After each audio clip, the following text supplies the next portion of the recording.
Sooraj വധക്കേസിലെ കുറ്റവാളികൾക്ക് അഭിവാദ്യവുമായി CPM പ്രവർത്തകർ ഇന്ന് രംഗത്ത് വരികയാണ്. ജീവപര്യന്തം ശിക്ഷ വിധിച്ച കോടതി ഉത്തരവിന് ശേഷം പുറത്തേക്ക് വന്ന പ്രതികളെ മുദ്രാവാക്യ വിളികളോടെയാണ് CPM സ്വീകരിച്ചിരുന്നത്.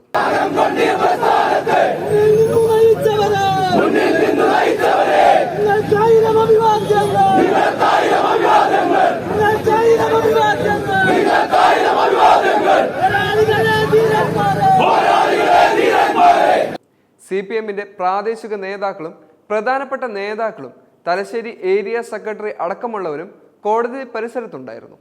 കോടതി മുറിയിൽ നിന്നും പ്രതികളെ ജയിലിലേക്ക് കൊണ്ടുപോകാൻ വാനിൽ കയറ്റുമ്പോൾ കുറ്റവാളികൾക്ക് അഭിവാദ്യം അർപ്പിച്ചാണ് CPM യാത്രയയക്കുന്നത്.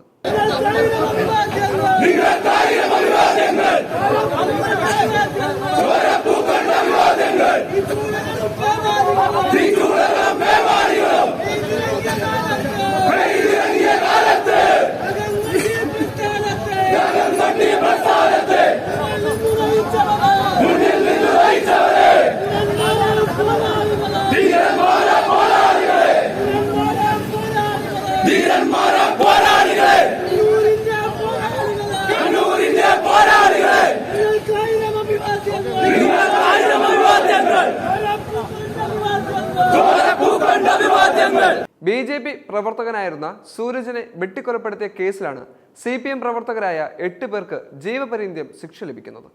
കൃത്യത്തിൽ നേരിട്ട് പങ്കെടുത്ത 2 മുതൽ 6 വരെയുള്ള പ്രതികൾക്കും ഗൂഢാലോചനയിൽ പങ്കാളികളായ 7 മുതൽ 9 വരെയുള്ള പ്രതികൾക്കുമാണ് ജീവപര്യന്തം തടവ് ലഭിച്ചിരിക്കുന്നത്. ഇവർ 50,000 രൂപ പിഴയും അടയ്ക്കേണ്ടതാണ്. മുഖ്യമന്ത്രി പിണറായി വിജയന്റെ പ്രസ് സെക്രട്ടറി PM മനോജിന്റെ സഹോദരൻ മനോരാജ് നാരായണൻ, TP ചന്ദ്രശേഖരൻ വധക്കേസ് പ്രതി TK രജീഷ് എന്നിവരടക്കം 8 പ്രതികൾക്കാണ് ജീവപര്യന്തം ശിക്ഷ ലഭിച്ചിരിക്കുന്നത്. 11ാം പ്രതി പ്രദീപിന് 3 വർഷം കഠിന തടവും 25,000 രൂപ പിഴയും കോടതി വിധിച്ചിട്ടുണ്ട്. 2005 ഓഗസ്റ്റ് 7-നാണ് BJP പ്രവർത്തകനായ സൂരജ് കണ്ണൂർ മുഴപ്പിലങ്ങാട് ടൗണിൽ വെച്ച് കൊല്ലപ്പെടുന്നത്. CPM വിട്ട് BJPയിൽ ചേരുന്നതിന്റെ വിരോധമായിരുന്നു കൊലപാതകത്തിലേക്ക് നയിച്ചതെന്നായിരുന്നു പോലീസിന്റെ കണ്ടെത്തൽ.